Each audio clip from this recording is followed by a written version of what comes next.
Hi everyone, welcome to another episode of HilariousPass-AroundStories.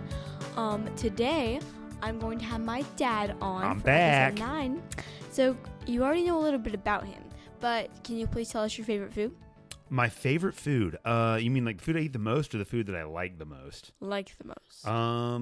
Steak. Steak is good. Nice. And eggs. Also, thank you for over 150 downloads. So many downloads. Yeah. And apparently, if you're listening in another region, thank you for that too, because I have four different regions listening to this. So We don't know what the regions are though, do we? no, we don't. Anyway, let's start the story. So once upon a time, there was a girl who loved science named Avery. And Avery also loved Slim Jims. So She went to the store and bought a bunch of Slim Jims so that she had a snack. And she also bought Mountain Dew because I think Slim Jims and Mountain Dew go together very well. I don't know. I don't like either of those things, but people that eat Slim Jims tend to like Mountain Dew too. And then she went home to her room with her Slim Jims and her Mountain Dew, and she thought about a science project. So she was going to make one of those like volcanoes that you dump the baking powder into. So she went to her lab in the basement, and she was eating a Slim Jim and Mountain Dew. So Drinking the Mountain Dew. Oh, drinking the Mountain Dew. So she made the paper mache baking soda, made the paper mache volcano, and accidentally she bumped her elbow and the Mountain Dew and Slim Jims fell into the mixture. And the volcano, you know how the stuff coming out of the volcano is supposed to be white, but it started coming out blue and pink, and she didn't know what it was. And it smelled sweet like cake, but it was like blue and pink foam coming out of the volcano, but it smelled like cake. And she started to wonder, what kind of chemical creation have I accidentally made? But she couldn't wonder for long because it started burning a hole in her lab in her house. She was like, "Mom! Dad!" When they didn't pick up, she yelled their full names. "Babatha! Bryson!"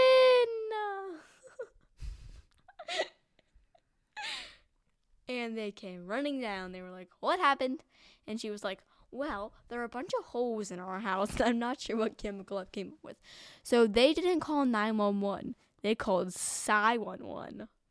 Which is a line for science experiments gone wrong. The problem is that the solution that had come out of the volcano was burning a hole in the floor, but it wouldn't stop, it just kept on burning, and it went down further and further, and it started out as like a little crack in the floor, and then it was a hole, and then it became a pit, and it kept on going down and down and down. And so Sci-11 had to deploy an emergency management team to come to the house to try to solve the problem.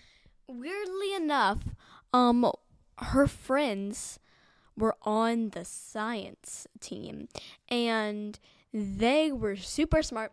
So they also had superpowers. So when they got there, they said, "Guess what? You started this. You have to finish it. So all it takes is that we're going to lower you into this pit that we have no clue what is in. And you're going to have to take a Slim Jim and some Mountain Dew bottles and compact them without getting hurt, because we have no clue what's down there."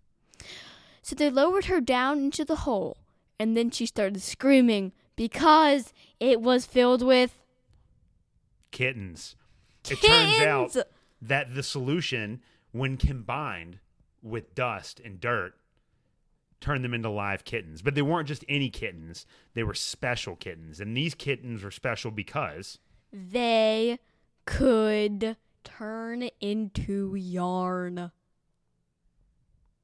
back and forth whenever they wanted. Yes. And so she said, "Oh, hi, nice kitty." And then the kitten scratched her. But then the kitten was nice again, turned into yarn. And then she threw the yarn up. And then she asked her parents if she could keep the kitten. And they said yes. But the problem is, it didn't just make one kitten. It made 50 50 kittens. kittens. And when one kitten would turn itself into yarn, all the other kittens would try to scratch and eat it. So she had to figure out a way to protect all of the kittens that she had made, and all of the shit. But she also didn't name them. And all of she only had 4 different names. Some of the kittens would be called Mountain. Some of them would be called Dew. Some of them would be called Slim, and all the boys would be called Jim. But then she had to number them because there were 50, so it was like Mountain 1, Mountain 2, Mountain 3, and like Jim 1, Jim 2, Jim 3, and then Slim 1, 2, 3. Except what was funny about the ones that were Slim is all the ones that she named Slim were actually very large cats. I bet most of those cats weighed less than our rabbit. Probably. Yep. But the ones named Slim weighed much more. Yeah, the ones like Slim. They were like roughly the size of a raccoon, like a large raccoon. You know, like the kind of raccoons that get into the garbage can behind McDonald's and eat all the Big Macs and French fries that people throw away. Those are some large raccoons. So to distract them, she called to her best friend on the team, Kyra, and she was like, "Give me a ball of yarn right now." And so she threw down the ball of yarn. She was like, "Why?" And she was like, maybe later. She just said, "Just give me the yarn." So she got the yarn, and she tossed it up at the cat. So the cats all went up. But then she screamed again because there was something else in the tunnel. And the other thing that was in the tunnel was a giant talking pumpkin. And the pumpkin was about to have birth. 2 little gourds. pumpkins. Gourds. Gourds? Oh, yeah, the gourds. Gourds. Small gourds. Like pumpkin gourds, babies. Yeah. So the pumpkin said, "You must help me with child delivery." It's Gourd Fest. Gourd Fest. Gourd Fest 2026. Yep. The gourds were bored. The gourds were bored. So they called the pumpkin the Pum King, the king of the pumpkins, even though it was mom. But we're gonna ignore that. Oh no, the Pum Queen. Yeah, the Pum Queen. Yeah. So, the Pum Queen said, "You must help," and she's like, "No way." But the pumpkin's like, "You will help, or you will never have Halloween again." So she said, "Okay, I'll help. And so she asked her friend Kyra, "Hey, do you know how to do childbirth with a pumpkin?" And she was like, "Repeat that?" And she was like, "Childbirth, pumpkin." And so she said, "Oh, just like cut open. Here, I'm going to toss you down a jack-o'-lantern knife. You're going to cut open the top, take the stem off, and take all the little babies out." She said, "Oh, okay, that's simple." Except it wasn't simple because when the gourds came out, they were evil. They weren't like the cats, which are nice. The gourds were evil and they wanted to fight. And so the gourds started immediately attacking the human beings, the Psi 1-1 team. They started attacking Avery, everyone in the tunnel, and they realized that if the gourds were able to get out of the tunnel, they would take over the entire world. And so there was only one solution, one group of beings that could fight the gourds and the Pum Queen, and it was the Yarn Cats. The Yarn Cats. So she called upon Slim 1, 2, 3, 4, 5, 6, 7, 8, 9, Jim 1, 2, 3, 4, 5, 6, 7, 8, 9, Mountain 1, 2, 3, 4, 5, 6, 7, 8, 9, and Do 1 through 9. Yeah, whatever. And they all came to the rescue, and thus began the war of the gourds and the Pum Queen versus the Yarn Cats. And it was a war that had the potential to destroy the entire planet. So they just let the future be decided by kittens. The future of the entire human race was held in the decided by balance kittens. by a handful of Yarn Cats that were composed of vinegar, baking soda, Slim Jim, and Mountain Dew. Against the evil forces of the Pum Queen and her gourd babies. They both of them shared the same weakness, which was lactose. So the Yarn Cats fought valiantly against the baby gourds, but the baby gourds were mean and they were willing to use weapons. And when the Yarn Cats would transform into yarn, they would the gourds would find lighters and light them on fire and burn them up. Poof. So it was dangerous. And the humans realized that as they were still fighting in the tunnel, if the gourds made it to the end of the tunnel, that all of humanity was going to be lost. Because the gourds had a bomb. Yes. And so they would use that bomb. They'd blow up the White House and they'd blow up the European Union and they'd take over the entire world. And the Pumpkin Queen would rule over all of humanity and force every human being to work on pumpkin farms for the rest of forever. And it would have been the end of the world. So the humans had to make a fateful decision. The yarn cats were in harm's way, but the only thing to stop the Pum Queen and her gourd minions from world domination was a flood of lactose. Yes. So they called in the cows. The cows! And they called them their farmers, too. So the cows were all named Betsy, 1 through 100. And so basically, Betsy and her farmer, Betsy OG, so they took the cows there. They said, all kittens, please report to the outer realm. And so they did. And they said, all gourds, stay right there. We have new weapons for you. But then they tricked them and started milking the cows. And the cows were special. They were super milkers.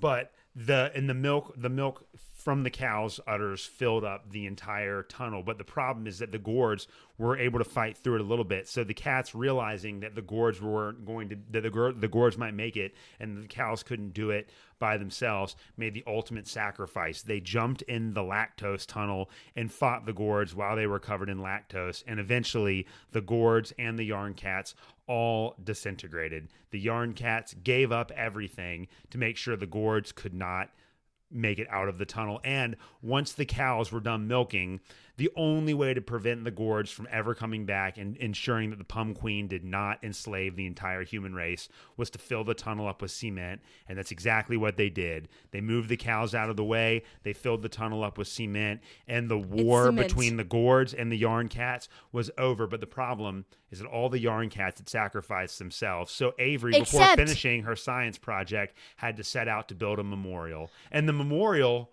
for the yarn cats looked like... It was very pretty. It had flowers all over it, and it was made of yarn. Except you are forgetting one important piece of information. There was one yarn cat left. So the yarn cat continued to have babies. And there were more yarn cats and more yarn cats and more yarn cats. Just a scientific question. How did the yarn cat continue to have babies if there's only one yarn cat left? There were two yarn cats. They can spawn. They can automatically, because they're made of yarn. They can spawn because they're shapeshifters. If they it's hard to explain. It's like cells. Like what do you call it? You learned that in science class, didn't you? What is it called in a cell? Mitosis. Isn't that when cells split? We didn't is learn mitosis that. when cells split? I'm not a science teacher. I don't know. I don't know either, but we all right. didn't learn So that. in science, there is when cells that you can have a cell. Yeah. And then they can split. I think it's called mitosis. While you finish this part, I'm going to look this up on Google. Okay. Well, anyway, the yarn cat had more babies and babies and babies. But when you have enough cats for those cats to have babies, they didn't have to do it alone. What they did was two of them got together, turned into yarn, and then made a bigger yarn ball, shape-shifted back, and there were 3 cats. I was right. It is mitosis. Gotcha. Thank you, Google. Okay, but anyway, the yarn cats then went back to Avery's house and lived happily ever after and were trained to be ninjas. And the best part of the story is that Avery, who wanted to win her science fair project, took the yarn cats, explained the battle of the yarn cats versus the Pum Queen and her gourd children. And because the yarn cats had helped save the entire world, Avery won the science fair project, and the yarn cats were able to live happily ever after with Avery. Except there was one little problem. Oh, my gourd. Avery can no longer make any science projects at her own home. So, to solve that problem, the Psy-1-1s gave her own laboratory. Not the toilet kind, just the actual lab. And the cows were there too. Utterly amazing. Utterly amazing. Stop. You could say she was really milking this war for all it was worth. Stop. Okay, that's pretty good. I know it's good. Anyway, they all lived happily ever after. Avery had a new lab, and she worked there with Kyra. And she was able to pump out many new science projects. I don't get that. She just mountain did it. They said Mountain Dew. She mountain did. Slim Jim. Oh my God. Anyway. Pump, pump, pump, pump, pump. Stop it. The Pump Queen is dead. She's gone. Never coming back. Okay, that was a dark turn. No, it wasn't. Emily, she was covered in lactose and then cemented in a hole in their basement. And now everyone in the world can live in peace. And that is a happy ending to a very weird science fair story. Yeah. Science experiment story. So thank you all for listening. And thank you for 150 downloads. And thank you for being on my show, Dad. Oh, you're welcome. Thank you. It was an honor. It was a privilege. I'm pumped to be here. Oh my gosh. Oh my God. Oh my gosh. Anyway, the next episode will be coming out soon. Bye.